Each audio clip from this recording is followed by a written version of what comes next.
Hey, Alyssa. Hey, Sam. Are you ready for today? Grant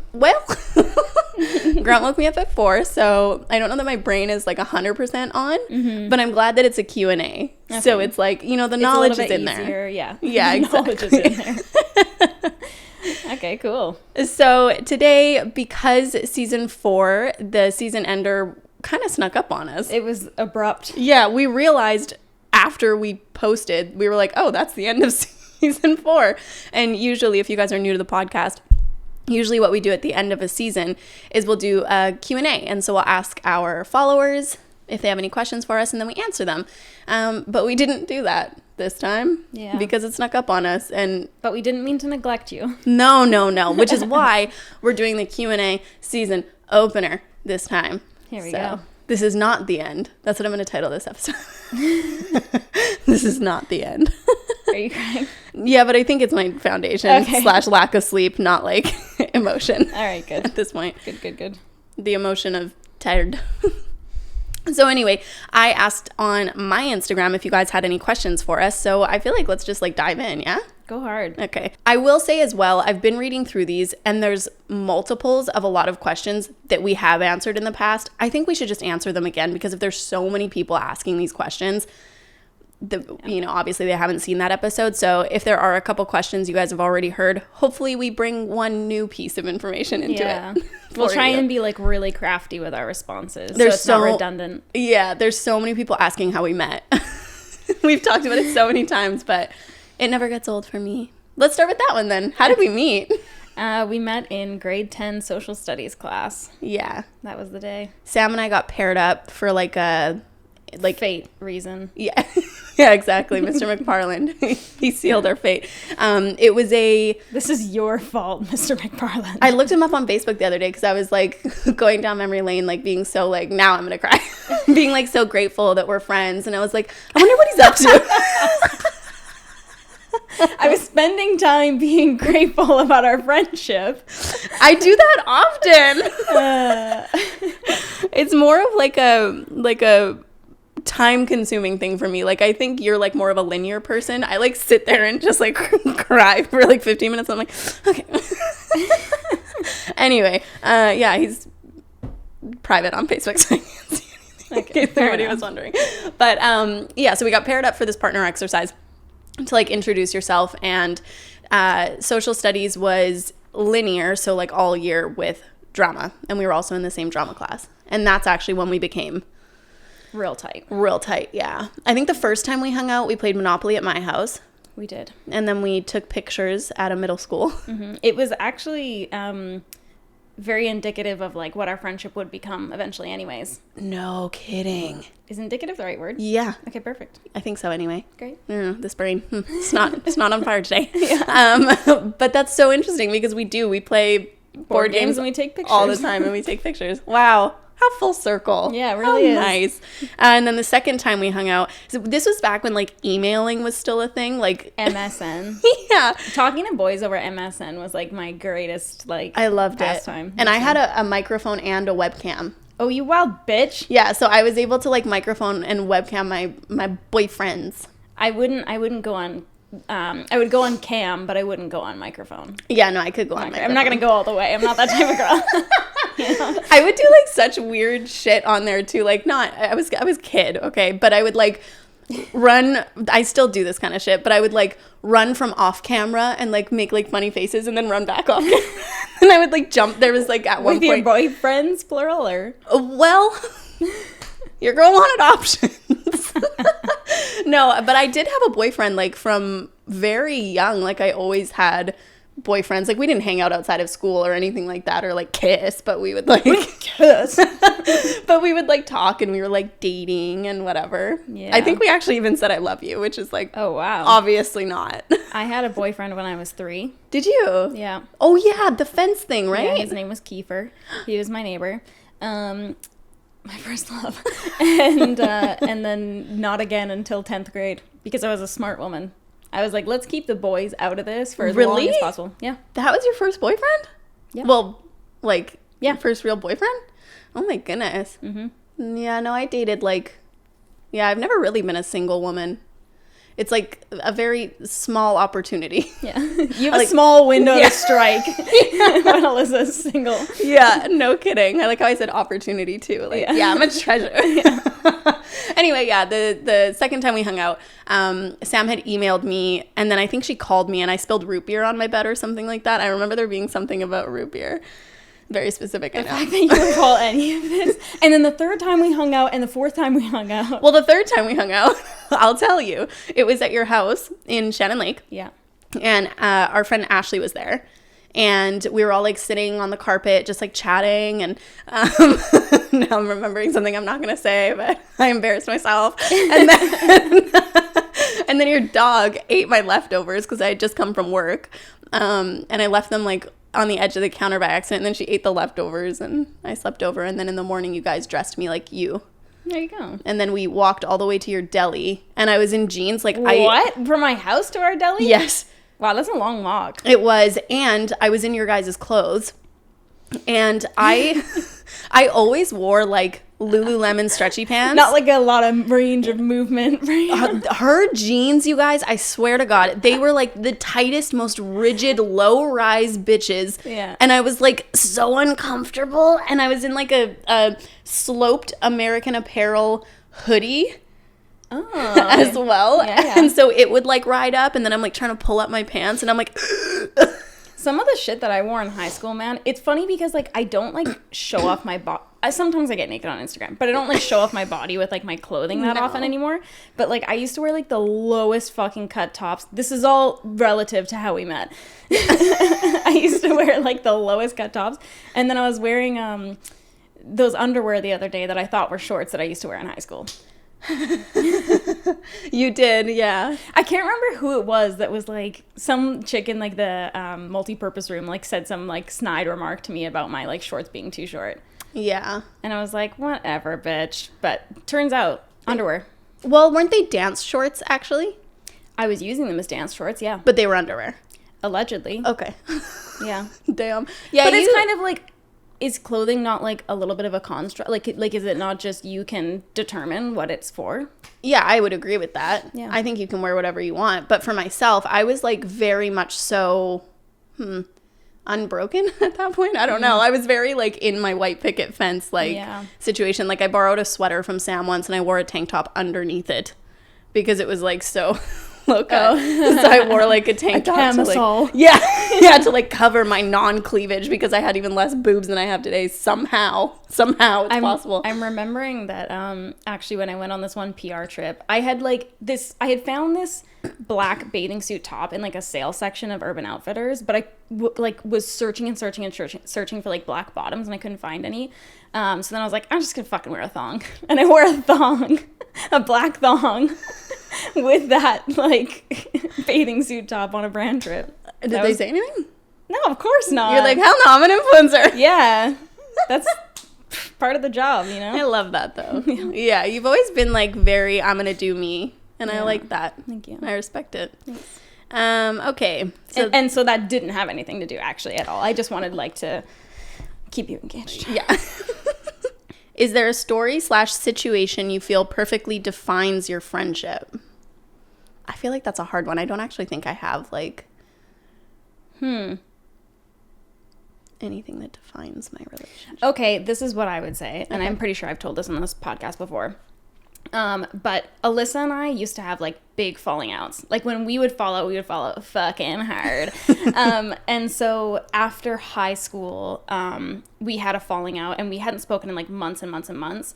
And I was dating this guy. He broke up with me, and you had like heard through the grapevine basically, and you called me like so late at night just to like literally check in and be like, hey, how's it going? Which, like, keep in mind, we haven't like spoken in months. And to me, like, that's really like a good representation of our friendship, because like you're really the only person that does that. You know, like I have other people that we had falling outs and then we like became friends again kind of thing, but they weren't there for me at all. Even if they knew what was going on or they had heard or whatever kind of thing, they like wouldn't ever reach out to me or whatever. Like during the fight. Yeah. Which, like, we just went back to not talking after that, I'm pretty sure. Yeah, we did.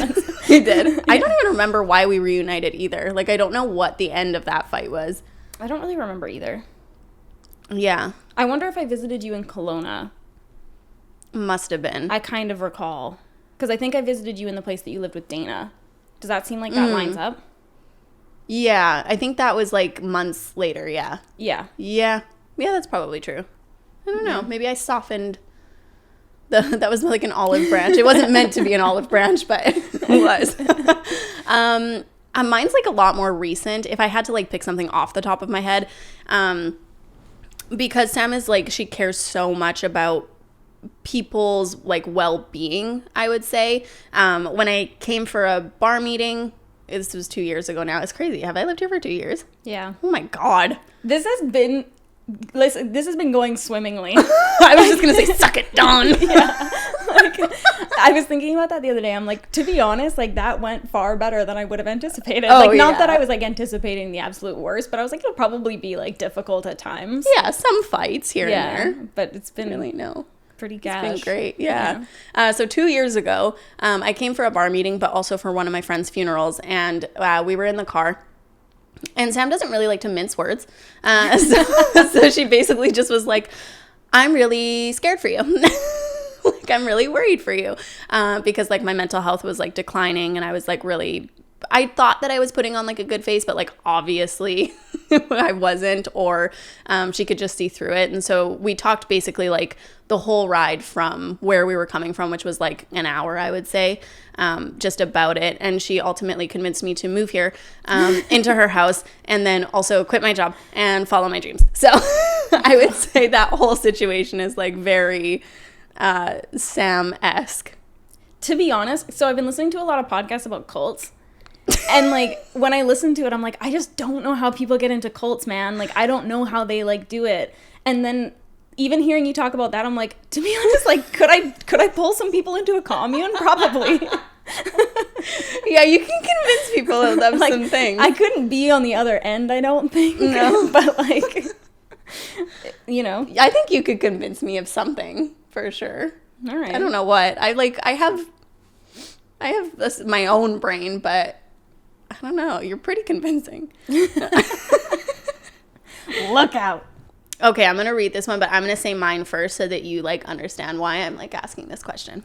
Okay. If you could change one thing about the other, what would you change? How dare you? Right? This is what I would change. I wish that you saw yourself the way that other people see you more often. Oh, Alyssa. And Cole Anderson.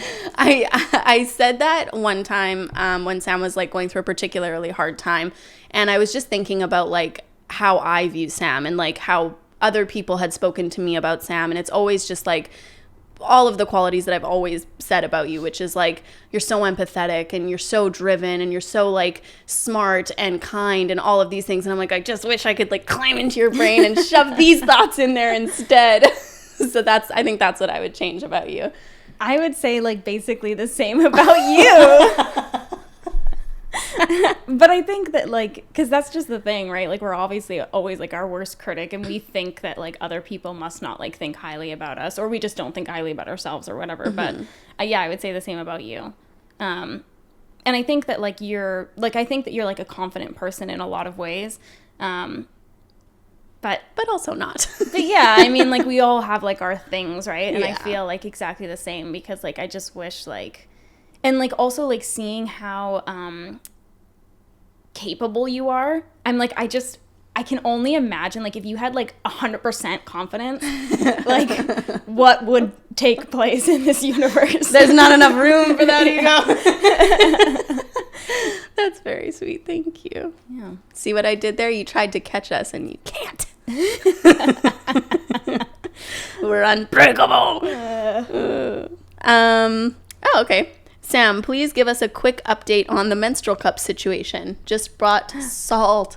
Oh, wow. Yeah, I was boiling up my cups the other day to sanitize them. Do mine. Yeah, the Salt Soft Cup is still my favorite menstrual cup, guys.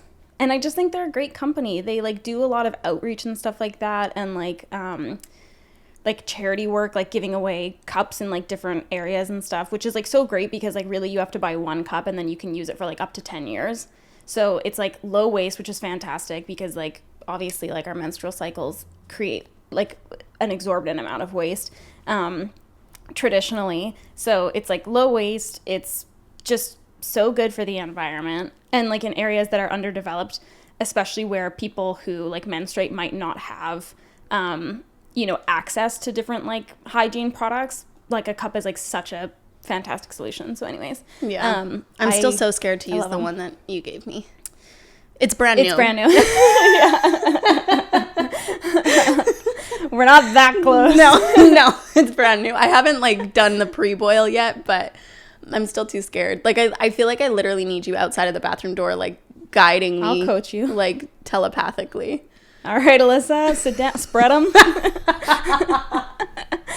Yeah, I mean, it's kind of like a weird thing. I was like super scared to use a tampon for the first time. Yeah, me too. My mom was like, do you want me to get you tampons too? And I was like, are you fucking crazy? Dude, I didn't wear tampons until like, it was definitely after grade 10 because I remember being in dance wearing a pad and I think that's when I decided I needed to freaking... shit, man. When I did wear a tampon the first time, I was like, good Lord. Yeah. Like, okay, so this is how people actually like go about their daily lives. Yeah. With a period. The thing about tampons though, and my mom's like a very open person, so I think it was just like, it had been so long since she did it for the first time, she didn't even think to tell me, but all of the fear was like putting it in. Nobody told me how it would feel coming out. Especially when it's too dry. Well, and that's the thing is like, I think I took it out too soon. Well, I know I took it out too soon, but I think because like I was scared for some reason and I pulled it out and I was like, oh, it's the worst feeling, dude. It's the worst feeling. Dude, it was so bad. And I was like, how could you not tell me? So anyway, yeah, that's my period was. I didn't get my period until grade 10. I got it in summer of grade 8 going into grade 9. Yeah. And my boobs were like, boom. Like, it was like over fucking night, dude. It was bad. Yeah, I'm waiting. maybe once I get prego. Yeah. Which I'm not. Thank you very much. Hate that we always have to preface. Anytime I say like I want babies, be like, hey, I'm pregnant. No, I'm not pregnant. Someone said, this is just like a fun question. When you do errands together, who drives? Is there a better driver out of the two of you? Okay, I will say that I feel like I used to be a really bad driver, but I feel like I've gotten better. I would agree with that. I feel like you've gotten better. She would agree. But you drive. Yeah. Usually. Yeah. I would say like maybe 70% of the time I end up driving. Yeah, I think the reason you drive more from my perspective is because you just have a nicer car. So it's like nice to drive in a nice car. Number 2, the sound system is better in your car and we really like to jam. To bump it, yeah. Yeah. And number 3, your car's just closer to where we come out of the doors. If I'm being completely honest. It is all of 7 steps closer. Hey, it's like one of the main reasons that like I go to your car is because it's like right there. But like I don't mind driving. I like driving. I would say I'm a more cautious driver.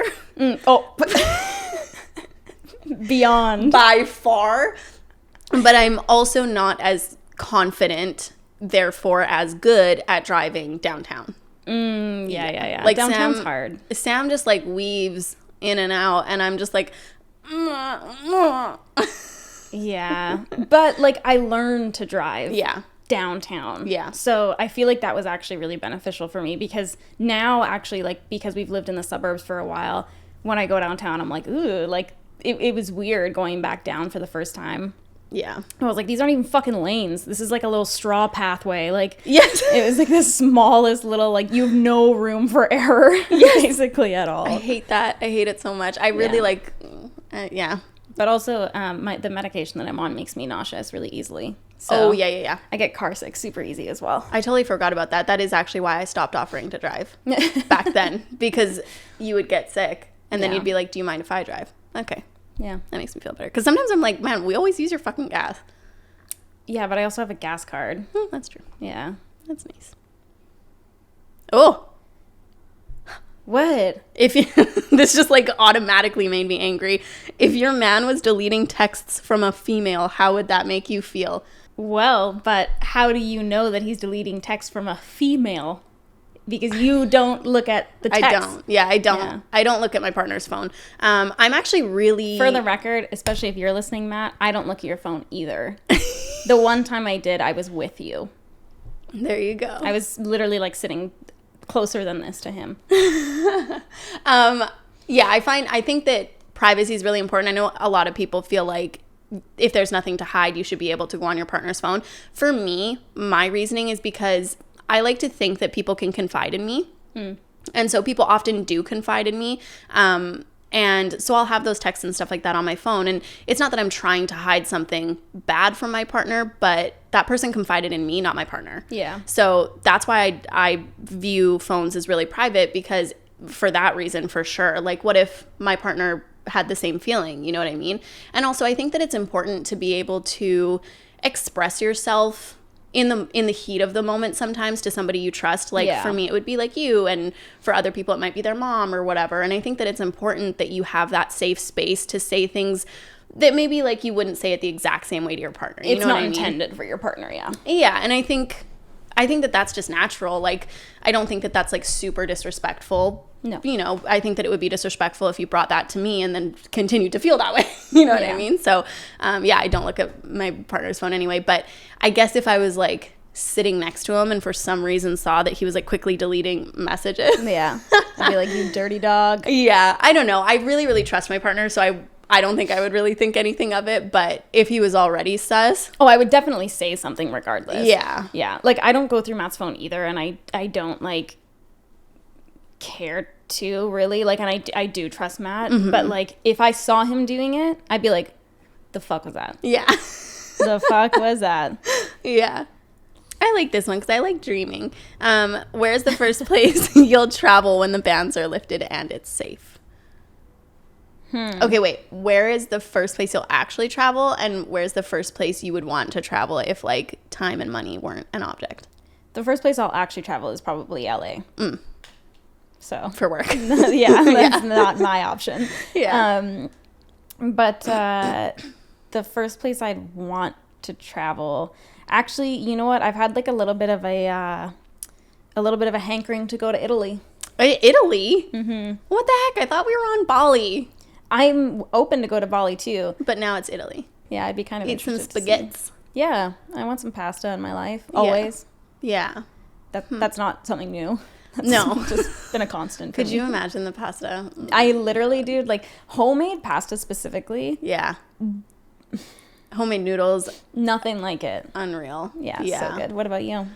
Where will I actually travel?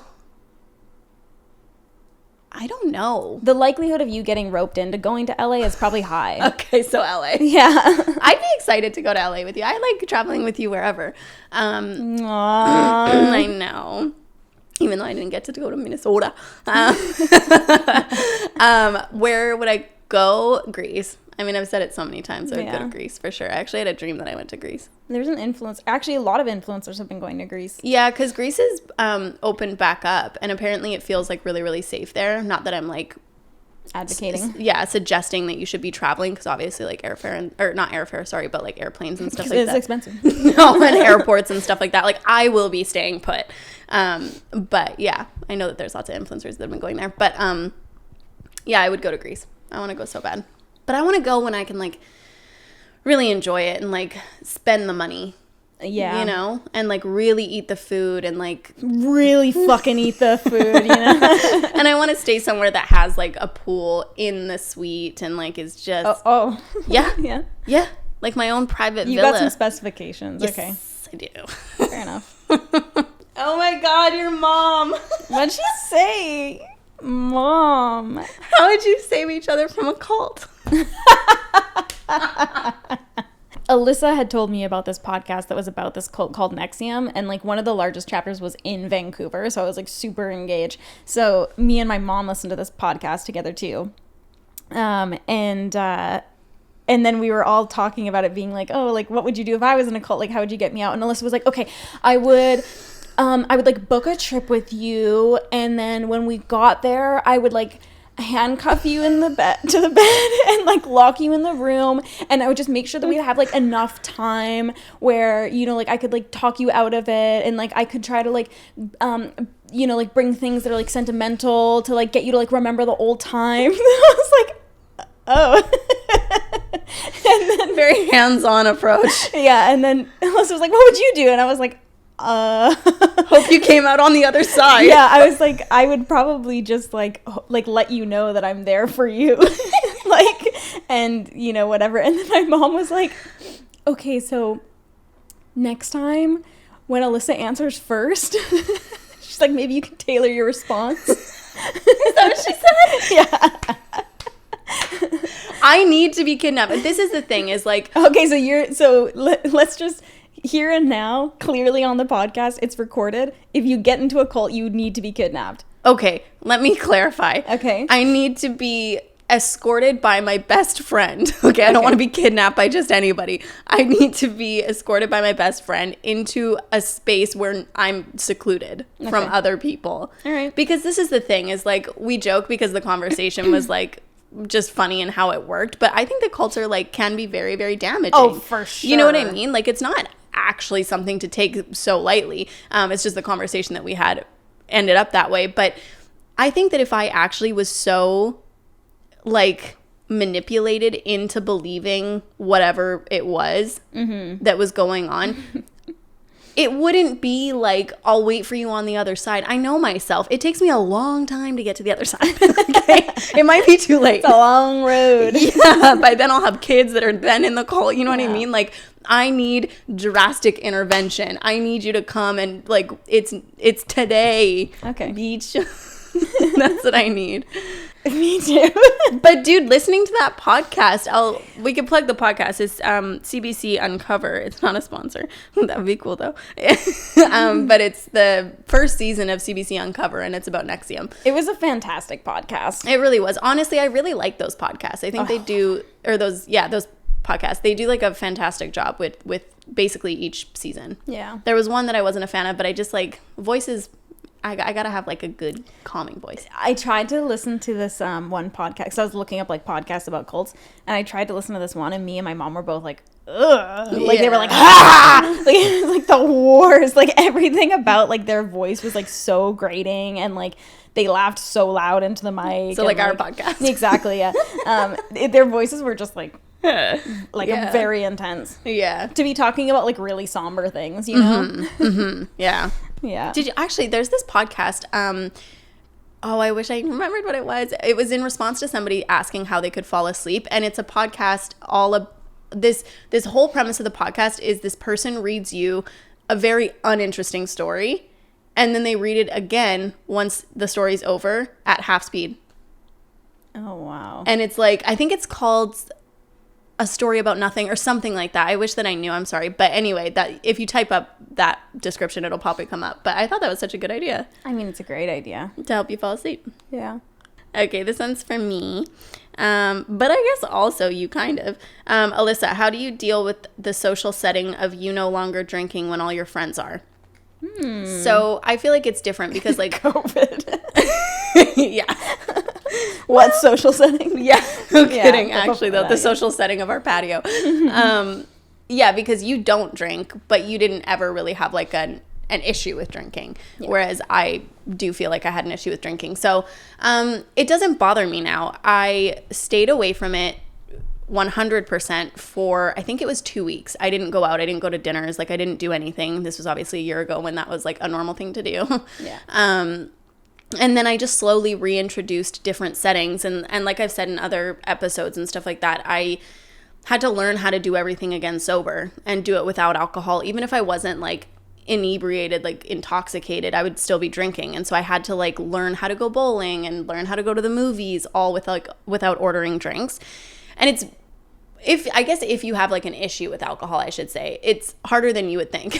You know what I mean? Because I guess if you could just like put it down, it wouldn't really be like a thing for you. But for me, it was. So I basically just had to take it like one at a time.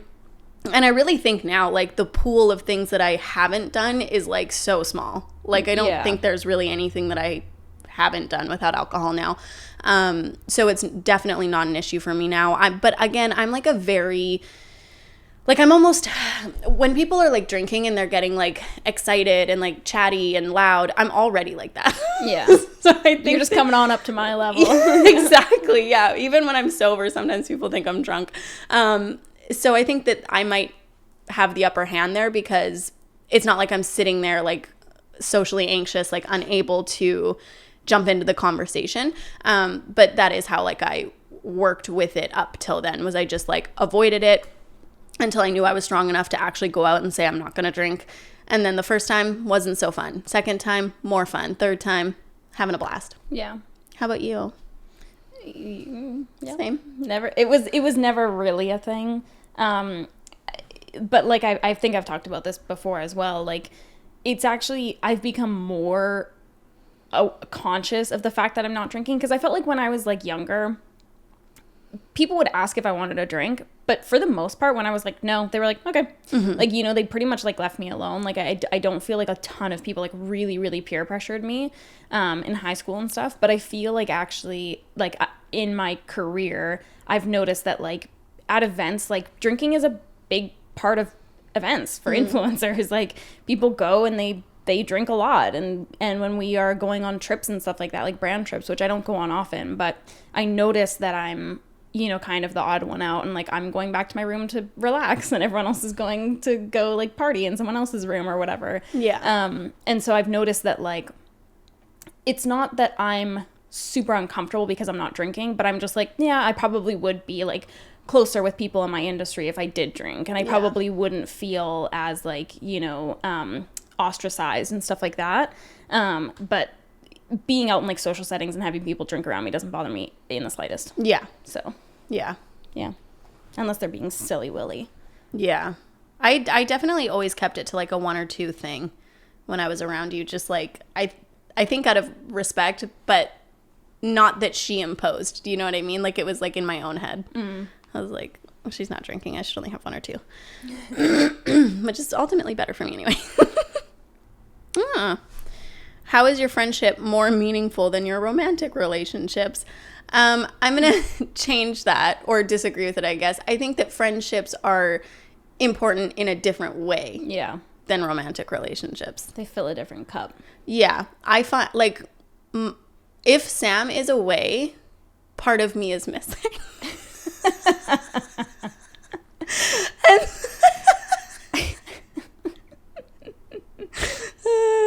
I can't. And if my partner is away, part of me is missing, sort of thing. So it's like, yeah, I'm crying.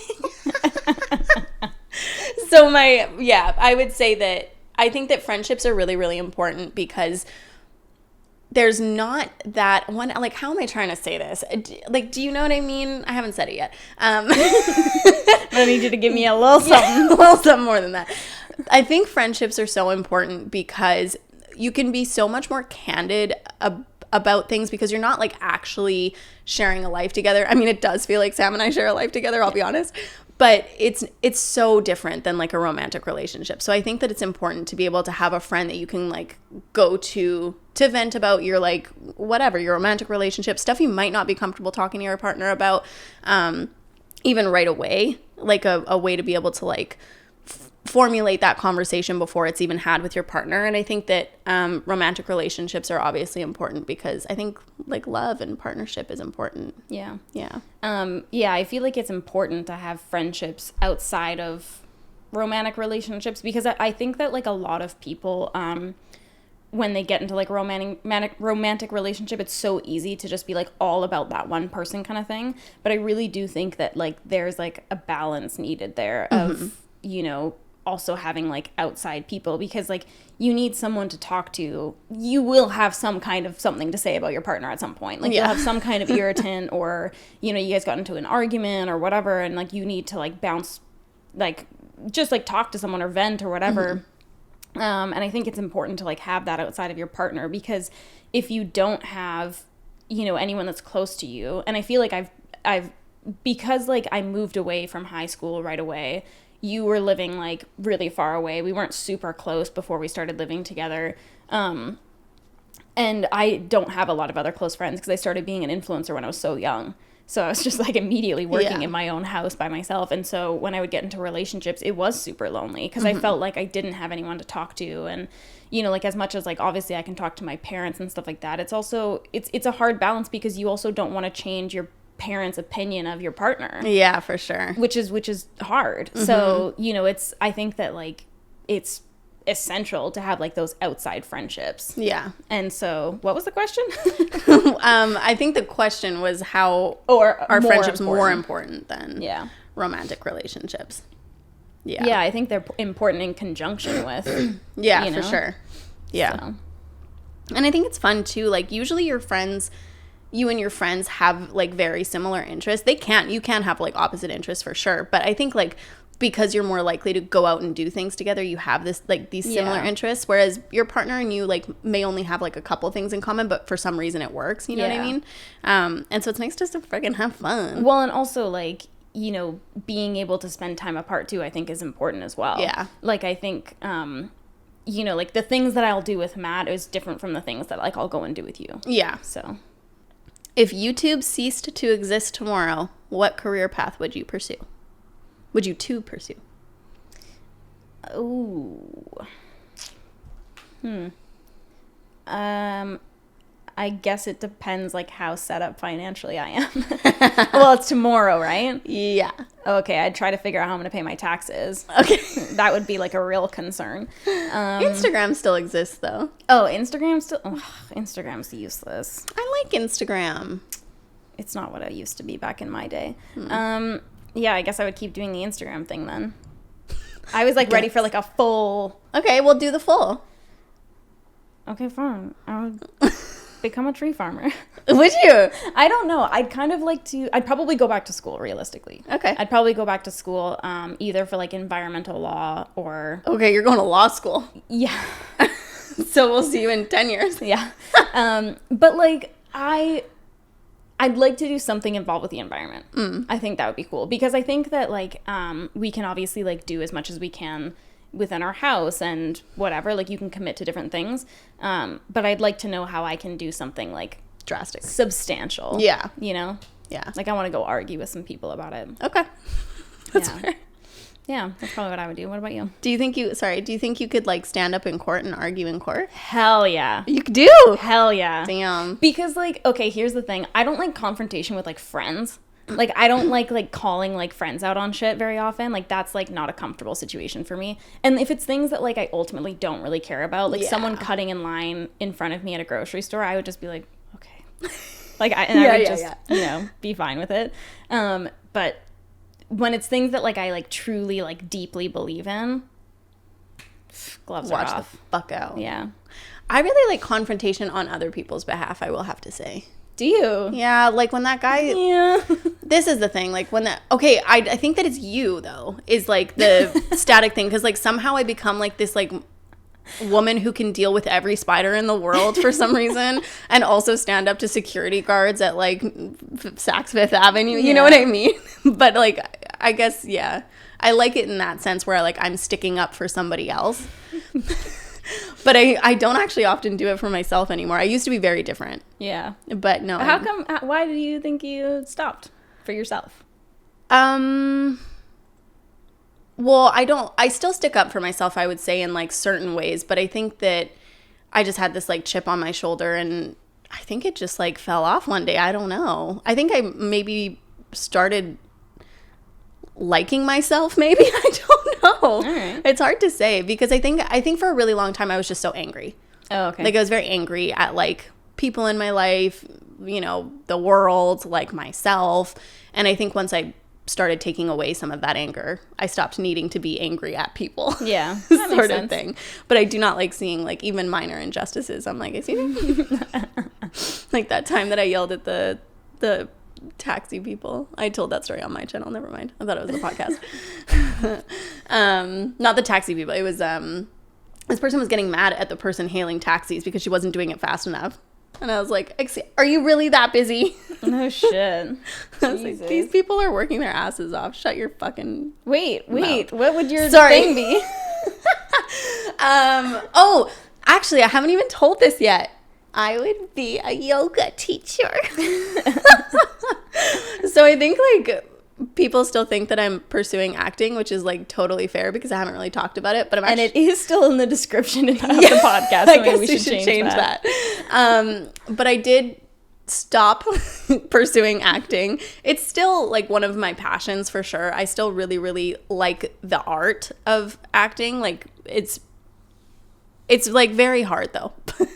Not the like actual acting part, just it's hard being in the industry. So I feel like I need to elaborate more because like I'm not getting my point across properly.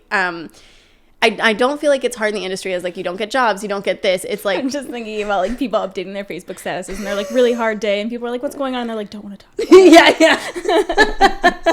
Let me be vague. It's the attitudes. That's the main thing. It's Yeah. really hard for me to be in that kind of environment with the attitudes and stuff like that. Well, and the industry's hard anyways. And then I think on top, like it's hard to like get into the industry and get work that like you're wanting to be doing and you know, all that. And then on top of that, Yeah. it's like, yeah, I don't think I could do it. Yeah. So I really still respect actors and I respect acting and I would take a class for sure if I had the time. But yeah, I just got accepted into my yoga teacher training.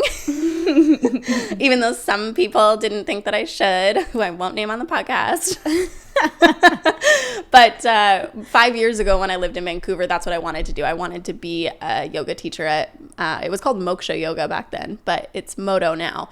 And then I think I brought it up to Sam like pretty recently and she was like, yeah, so do it. And then I talked to her again and she was like, yeah, so apply. And then I applied and then I got accepted and then I paid my tuition and here we are. There you go. So I would be a yoga teacher because that's what I'm going to school for. There you go. Oh, weird question, actually. Okay. You and Sam are at different stages of your career. Does that ever create issues in your friendship?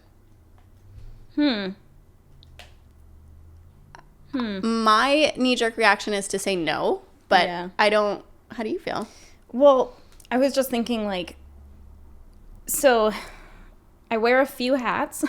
And so I feel like because I do the podcast with you, we're not at different Right. points. You know what I Right. mean? So it feels like very much equal, I think.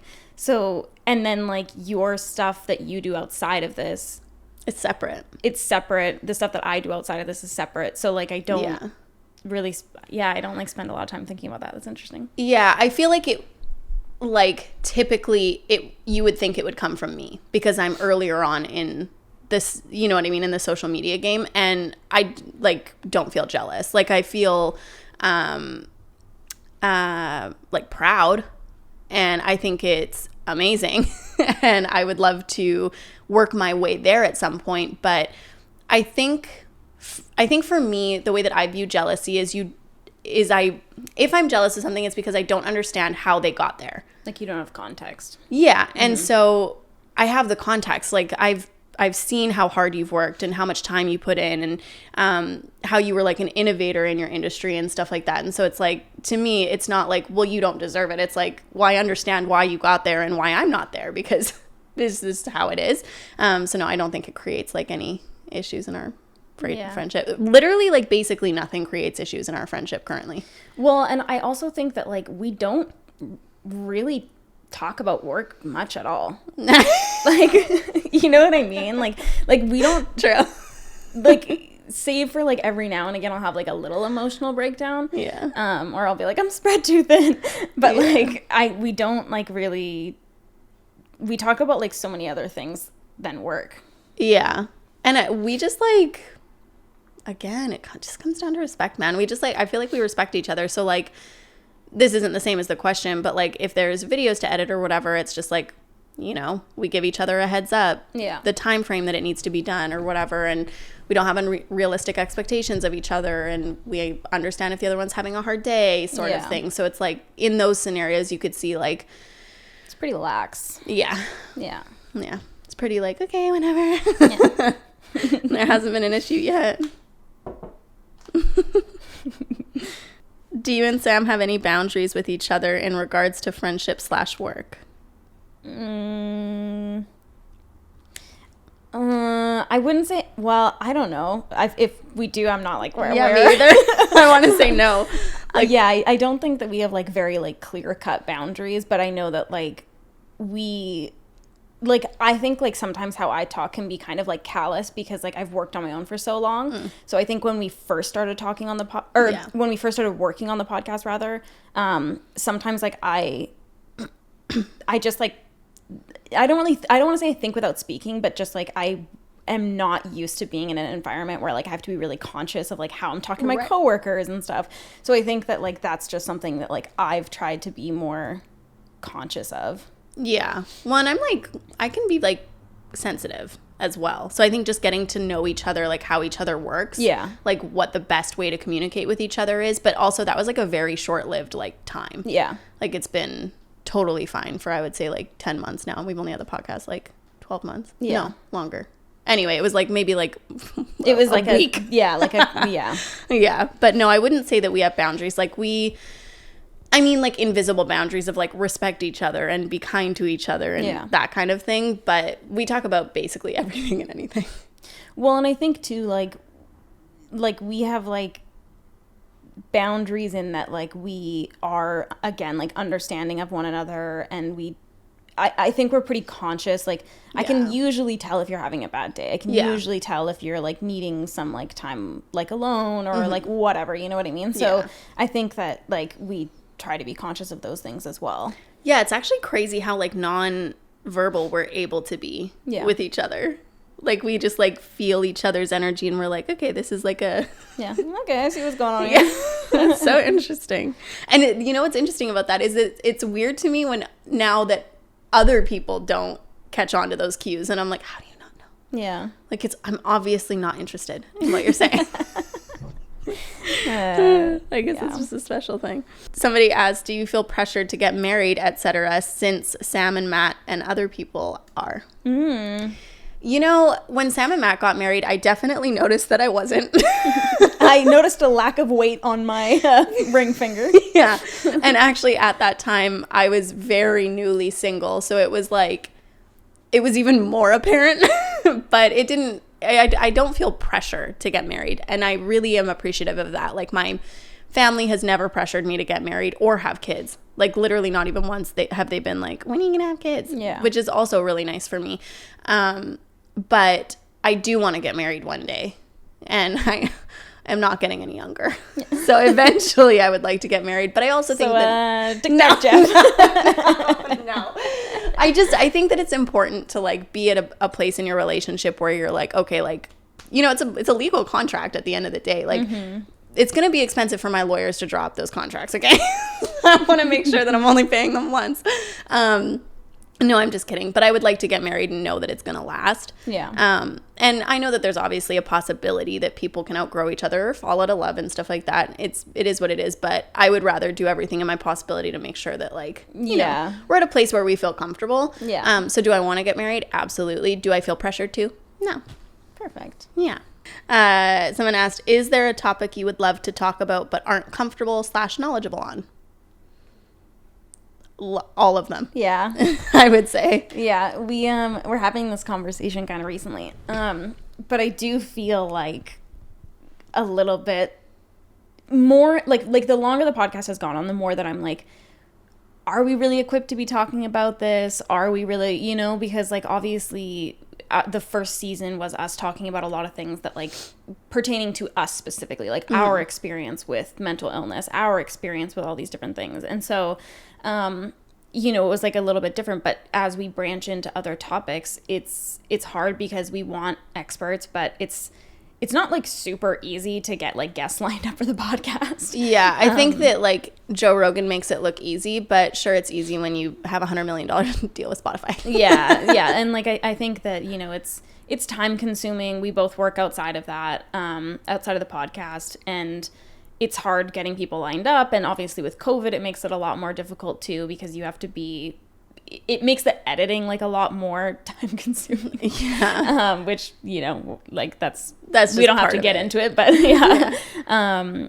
But yeah, there's lots that I feel. And I mean, the thing is too, like we've talked about so many times, like we don't want to be doing any harm through the podcast. Like we want it to be, we're going to be addressing the camera. You know, like we want this to feel safe and comfortable for everyone that's listening to it. We don't want to ostracize anybody. And so it's, you know, like just trying to be conscious of things that like the language we're using and how we're talking about, you know, like gendered terms and different crap like that. You know what I mean? That like, it's like, I have to like learn and be more conscious of, because like it's not second nature to me. So I think, you know, like all those things are just, it makes it trickier to talk about stuff. Yeah. One, I think too, for me, like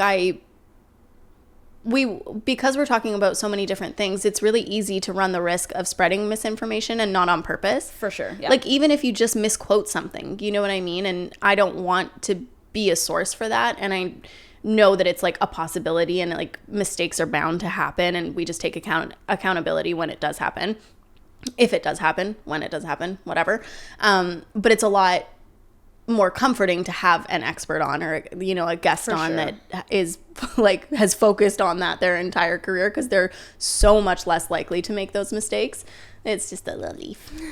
I know we're really scared about spiders in this house because there's like we're very much on edge. Yeah, don't try coming to this house. It's spider fortress. It's like our attack spiders. Yeah. So if it was a lot easier to get guests, 100%, I think that we would talk about all of these other topics that are really important to us and important to you guys, but we really need to do so like responsibly. Yeah. And sometimes it's just hard. It's just not as accessible as one might think. And it's just like, as well, you know, like as the podcast grows up and gets older, it's been a year, but it feels like it's been so much longer than I know that. Like I think because like the podcast is like it's an undertaking, you know, like it's an additional thing that we're doing, and like it feels like it's been so much longer, but as it gets older too, it's kind of like, what direction do we want to take it in? Like how do we want to like shape Approachable in the future, and you know, what do we want future seasons to look like and whatever. And yeah, because that's the thing too, is it doesn't always have to be exactly like making this topic approachable. It can be like whatever. Yeah. You know, fun stuff. Aliens in Massachusetts. I rewatched that fucking countless times while I was editing. Massachusetts. Massachusetts. Yeah. True shits. I think that's it for us. I need a nap. I actually might go to the gym instead and then just like come home and actually go to bed for real. Pass out, yeah. Yeah. Your sleep schedule might be all fucked. Well, it is. It is. Anyways. But honestly, when I start my yoga teacher training, I have to get up at 5 anyway. Yeah. I mean, maybe Grunt's just like preparing you. Yeah, he's preparing me for the yoga teacher life. I mean, that's probably how you're going to have to cope with that. Yeah. By believing that. All right. Thank you guys so much for joining us for another season. We're so excited to be back. And we'll see you next week. Bye. Bye.